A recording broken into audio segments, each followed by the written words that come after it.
Dijabetes je bolest obitelji, to nije bolest djeteta. O dijabetesu najmanje razmišlja moja kćer, puno više razmišljam ja. U Centru za socijalnu skrb se dobivaju nekakva prava, postoji potpora od grada Zagreba, za one koji su u gradu Zagrebu, besplatna tramvajska karta i tako nekakve stvari koje se mogu dobiti, ali negativna strana priče je kako je to loše realizirano. Fali ti jedan papir, odlaženje na puno mjesta, traženje tih beneficija. Dijabetes je jednostavna bolest, ne radi ti gušterača, izašao si iz bolnice, cijeli život ćeš trošiti inzulin.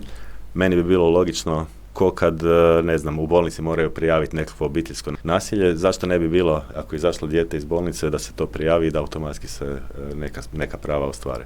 Mnogi ne znaju koja prava imaju, opet ću reći, u udruzi se trudimo ljude osvijestiti šta sve mogu, ali oni moraju trčati okolo i to skupljati. Kako to ostvariti je dosta bizarno i još sve se oslanja na vještačenje i sad roditelji moraju slati dijete na vještačenje. A dobro, samo mi molite, nema reći da se moraju vještačiti svakih nekoliko godina, da se izliječili. Moraju, stvarno. Znači neizlječiva bolest, znači to je taj jedan od primjera šta je loše. Možda se nešto dogodilo u međuvremenu pa je dijete čudom zdravilo. Da.